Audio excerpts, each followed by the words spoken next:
Great man of India, Tulsi Das, sang the songs of Rama, 1532 to 1623. One day during the early half of the 17th century, in the city of Benares, a poet laid down his pen for the last time and closed his eyes on this world. A great man had died. Today, almost 400 years after his death, his work lives on, wielding enormous influence among the people for whom it was written, and familiar to scholars the world over who recognize it for the work of an inspired genius. Tulsidas, or as it is sometimes written, Tulasi Dasa, was both a great poet and a great religious reformer, though he founded no new sect but accepted and reinterpreted the established Hindu theology. Yet his teaching claimed the attention not only of his contemporaries, but grew yearly in power and influence until, at the present time, it is followed by some 90 or 100 million Hindus of Upper India, who base their religious and spiritual beliefs and their theories of moral conduct upon his doctrines. In the direct succession of master and pupil, Tulsidas came seventh in descent from Ramananda, a teacher of the Vedanta doctrine of Ramanuja, who established a Siism of his own, giving to his disciples the significant name of the liberated, admitting all castes equally to the fellowship, and teaching the people in their own tongue. This revolution in religious ideas paved the way for Tulsidas, who accepted these doctrines but developed them in a manner essentially his own. Tulsidas was indeed a poet of the people. He wrote in the vernacular, claiming the right of common speech as a medium for religious teaching, and wrote with extraordinary vigor and power, illustrating his imaginative conceptions with vivid descriptions, drawn from his observation of nature, and with poetic smiles, always beautiful and apt, but never reaching beyond the understanding of the ordinary man. He was, moreover, a man of experience. In spite of his brilliant gifts of language and of vision, in spite of his friendships with famous men of the time like Todar Mal, finance minister to Akbar, and Man Singh of Amber, his native countrymen knew him for a simple man who had lived among them freely, praying, teaching, begging, sharing with them the ordinary joys and sorrows of daily life. Into his works, he put the wisdom of his experience. His concepts are sane and lofty. The words he uses to clothe them are direct, colorful, and arresting. It is small wonder that his people, throughout successive generations, have acknowledged him as their poet and their guide. There are, unfortunately, only a few facts about the poet's life that can be authoritatively ascertained. It seems that he was born in 1532 under the auspices of an unlucky star. Children born in Abhuk Tamula were supposed to be destined to destroy their fathers out of the wickedness of their own natures, and were generally abandoned by their parents. Tulsidas himself says that this is what happened to him. He was then picked up by a wandering sadhu and travelled over India with him as his disciple, getting what education he could, and learning no doubt the story of Rama, which he was afterwards to write. He was by birth a Saryayupaina Brahmin, and the names of his mother and father and immediate relations are known at any rate to tradition. He married a wife to whom he became deeply devoted. Her name was Ratnavali, and she was brought up very piously to worship Rama in her father's house. A son was born to Ratnavali and Tulsidas, but died before growing to manhood. After this, it seems that Ratnavali returned to her father's house. And it is said that when Tulsidas, anxious and distressed, followed her there, she would not be persuaded to go back with him, but told him that he must devote himself to the worship of the holy Rama. Tulsidas then abandoned house, home, and family life and became an ascetic. a wandering Vaishnava. He made the city of Oudh his headquarters, where at the age of 43 he started to write his great work, the Ramayana. Later, some difference of opinion about a point of discipline arose between the poet and his fellow believers, and he moved to Benares to continue his writing and teaching. He lived to a great age, and though as an old man he was attacked by plague, he recovered from this disease but died shortly afterwards in the year 1623.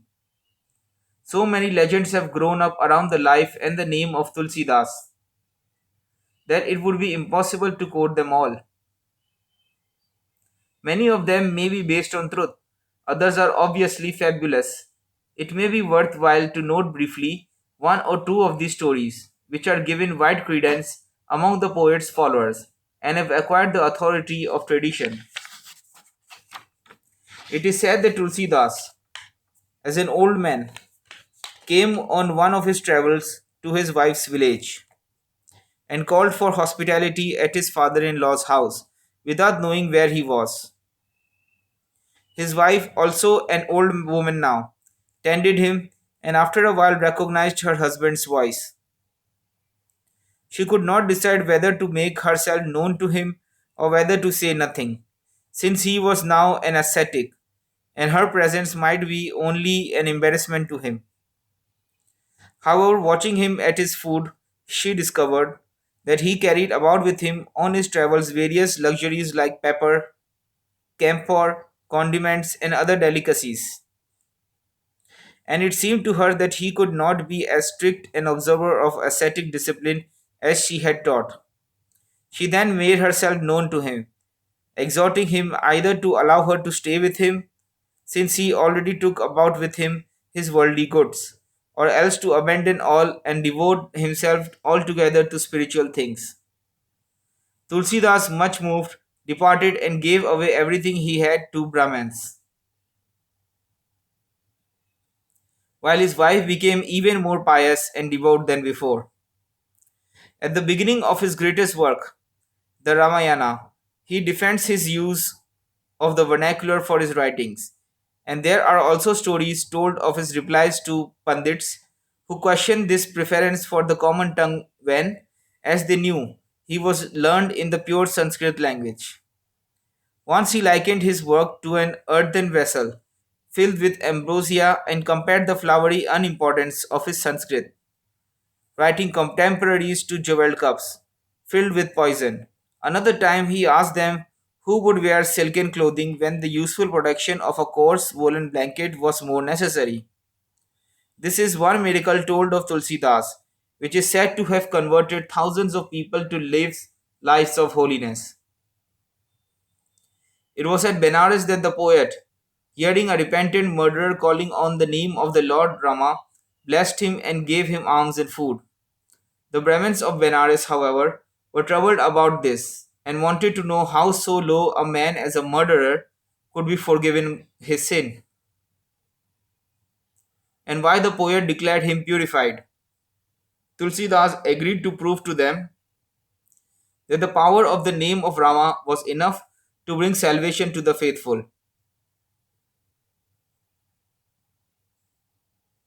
He told them that the sacred bull of Siva would eat out of the murderer's hand as proof that his crime was absolved. The man was taken to the temple where the bull at once took food from his hands. Tulsidas was proved right and thereby illustrated the great mercy of Rama towards all sinners who would repent. There are many more famous legends long connected with the poet's name, such as that of the grateful ghost who introduced him to the god Hanuman, who in turn allowed him as a vision of the Lord Rama and Lakshman. That of Rama himself, disguised as a handsome, dark watchman, guarding the poet's house with bow and arrow. That of the Brahmin widow on her way to the funeral pile, whose husband he restored to life. That of the poet's imprisonment by the emperor for refusing to work a miracle and produce the god Rama before the court. His delivery by Hanuman's army of monkeys, and the emperor's subsequent promise to leave Rama's holy abode, the city of Delhi, and build a new city and fort elsewhere. All these and others as fascinating have become part of the poetic tradition associated with the life of Tulsidas. At the moment, however, it is perhaps of more importance to turn to a short study of his work. Some 20 works have been, at one time or another, attributed to the pen of this poet, but only 12, 6 of great importance and 6 of less, are certainly his. The most famous and undoubtedly the greatest of these is the Ramayana, the lake of the deeds of Rama. The influence of his teaching, as of the beautiful language used, has permeated every class of the Hindu community, appreciated alike by young and old. It is as familiar among the highest as among the humblest in the land. It is an epic poem dealing with the life and deeds of the Lord Rama, and into the poetic structure are woven the doctrines of wholehearted worship, faith, incarnate divinity, and individual mortality. In fact, all the tenets and teachings of the poet himself. His characters are living, heroically drawn people who thought, though dignified, with sublime powers, are nevertheless endowed with poignant human qualities that enable them to enter fully into the complex emotional situations of life. The language varies with the content and is used at times as a definite sound value to echo the sense.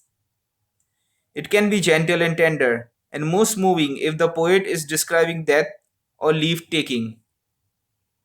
It can be easy and charming if he is concerned with childhood or the tranquility of nature. Or it can be majestic, stirring and rugged in the passages dealing with storm, battle, or calamity.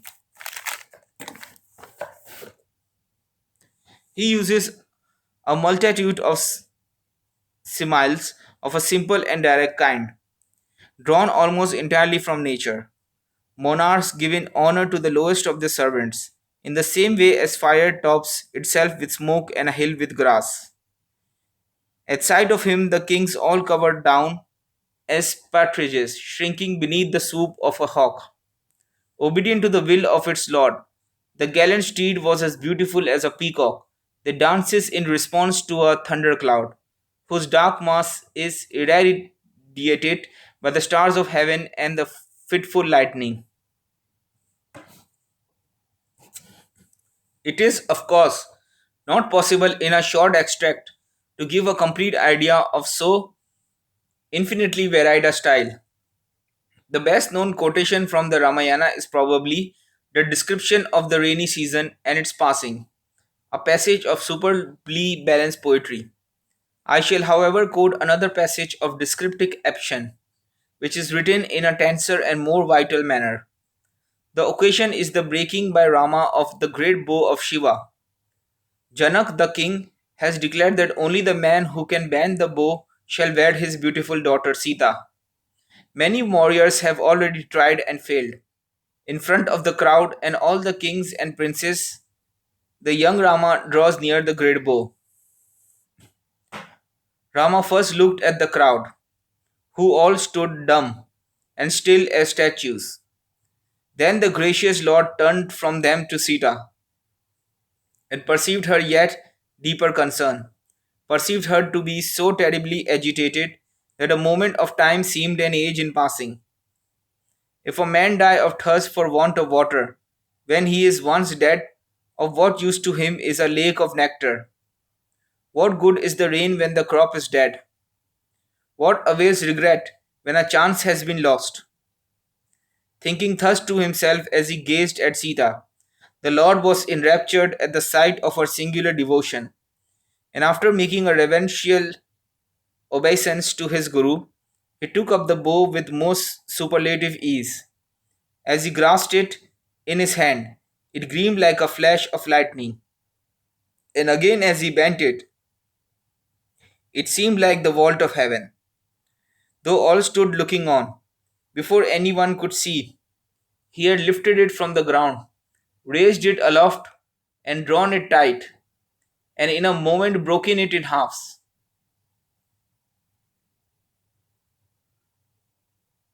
The awful crash re echoed through the world. After a few stanzas, describing the joyful excitement of the people, the gods and the kings. The poet goes on to describe the beauty of Sita, who, with rapture in her heart, brings forward the wrath of victory. As she drew near and beheld Rama's beauty, she stood motionless like a figure on the wall, till a watchful attendant roused her, saying, invest him with the ennobling wreath. At the word, she raised the wreath with both her hands, but was too much overcome by emotion to drop it till, as the lotus, flower and stalk, shrinks at the moonlight, so her hand and arm dropped in the glory of his moonlike face. At the sight of his beauty, her handmaids broke into song, which Sita let fall the wreath upon his breast. The Kavitavali is another long work dealing with the life of Rama, but from another point of view. It emphasizes the majestic and heroic side of Rama's character, and is full of stirring adventure and action. There are some fine and wild descriptions of battle, and a fear inspiring picture of a mighty fire in the crowded city of Lanka. The book ends with a great victory, followed by a number of hymns in praise of Rama. The Gitavali is a work of an altogether different nature. Though it too is devoted to the career of Rama, the largest part of the book describes the childhood and early life of the god and his baby brother. The narrative flows along easily and gently, sounding the notes of tenderness and natural affection throughout. As the children play about the courtyards, learning to walk, to chatter, to understand what they see, and as their mothers watch over them, delighting in their pranks and guarding their first footsteps, one remembers again that Tulsidas described life as he knew it. Many a countryman of his, reading the simple and poetic tale, must have felt that it was an account of his own or his son's infancy. A brief extract may serve to give an idea of the work. Full of happiness, Kausalya caresses her little darling. She lets him cling to her finger as she teaches him to walk in the fair courtyard of the palace. Runu Junu, Runu Junu, sweetly tinkles the bell girdle on his waist. Sweetly tinkle the anklet bells on his feet as she helps him along. On his wrists are bracelets as spotless. Saffron colored little silken coat adorns his dark limbs. His bony face is a picture, with two little teeth peeping out behind his dawn rosy lips, and stealing away the hearts of all. As he hears his mother snap her fingers, he crows with delight, and when he lets go her finger from his hand, she is filled with dismay. He tumbles down and pulls himself up upon his knees, and babbles with joy to his brothers when his mother shows him a piece of cake, and she, as she looks at all his pretty baby ways, is drowned in love and cannot bear her happiness. Said Tulsidas, the man who loved not his sweetness had no soul, and his life in this world is vain. The poet takes on a very different character in his Vinaya Patrika, the book of petitions. He writes as a suppliant, addressing his petitions or hymns, firstly to the lower gods of heaven and finally to the Lord Rama himself. It is conceived in a spirit of humility and prayer. Tradition has it that it was the god Hanuman who advised Tulsidas Das to write as a complaint in the court of the Lord himself, so that the court would be empowered to punish the evil spirit of the age, who had threatened the poet with death unless he would stop teaching the increase of piety among the people. The Krishnavali is a work about the authenticity of which the opinion of scholars is divided. It is a collection of songs in honor of the god Krishna and is written in a slightly different dialect and in a completely different style from the other works from the poet's pen. A collection of verses, mostly selected from Tulsidas' other works and having very little connection with each other, is called the Dohavali. It is possible that it was compiled as an anthology by a later admirer, or since it is partly composed of original verses, it may have been drawn up by the poet himself as a kind of short religious guide. Another vexed question is the authenticity of a work called the Satsai, which shares a number of verses with the Dohavali and seems in the other verses to betray the hand of an imitator, although the teaching is in accord with Tulsidas' principles and seems in fact to be systematic exposition of his religious theories. Among the lesser works there is the Ramajna, which is a collection of omens or commands of the holy Rama. It is consulted as a religious guide and as a means of divining the outcome of anything to be undertaken. The Vairagya Sandipini is a religious poem dealing with the true nature and greatness of a holy man and the attainment of perfect peace. It is written in a tone of calm devotion and assurance and is full of noble precepts. Of peace, the poet writes: the adornment of the night is the moon, the adornment of the day is the sun, the adornment of the servant of the Lord is faith, and the adornment of that faith is perfect knowledge.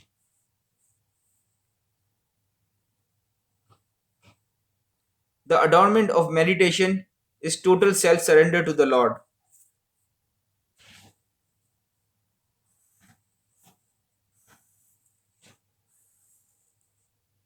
and the adornment of self surrender is pure and spotless peace.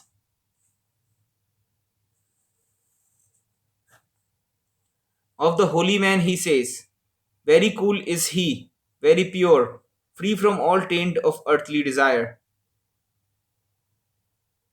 Count him as free, his whole existence wrapped in peace.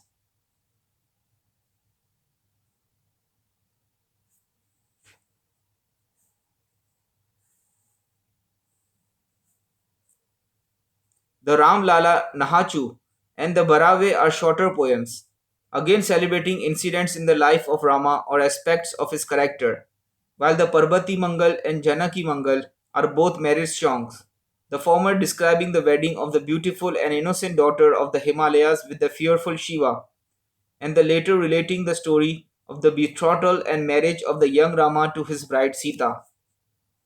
There is a short poem by Tulsidas on the death of his friend Todarmal.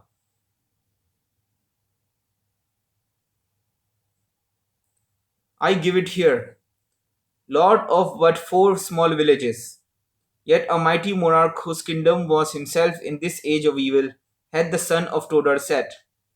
The burden of Rama's love, great though it was, lie bare on to the end. But the burden of this world was too great for him, and so he laid it down. Tulsi's heart is like a pure fount in the garden of Todar's virtues, and when he thinketh of them, it overflows, and tears well forth from his eyes. Todar hath gone to the dwelling place of his Lord, and therefore doth Tulsi refrain himself. But hard it is for him to live without his pure friend. As a theologian, Tulsidas was a man of vision, and as a poet, he was able to immortalize his own interpretation of the Hindu religion. He upheld the view that there is one supreme being, who, out of his great mercy, put off his divinity for a time,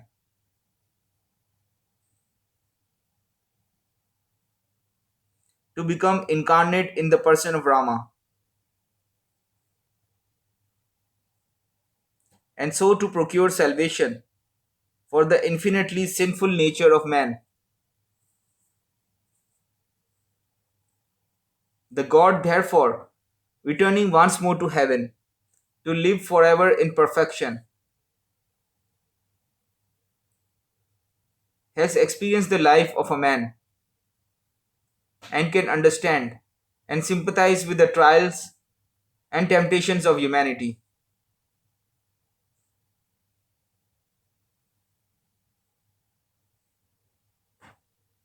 The Supreme Being is the only representative of true existence, being in itself an eternal, complete, and absolute unity. Tulsidas, however, does not allow this conception of divine perfection to be reduced simply to an abstraction. He insists on imbuing even the most holy with the attributes of personality, and presents his God not a relentless and avenging tyrant, but as a loving, merciful, and all knowing spirit. Teaching the universal fatherhood of God, he lays stress upon the doctrine that grows from this, namely the universal brotherhood of man. It is impossible to exaggerate the influence that the great works of Tulsi Das have had upon the lives and learning of his own countrymen. Above all, the Ramayana as a creation in literature and as an exposition of religion stands supreme. It is known and loved by every Hindu from the Punjab in the west to eastern Bengal and from the Vindhyas northward to the ranges of the Himalayas.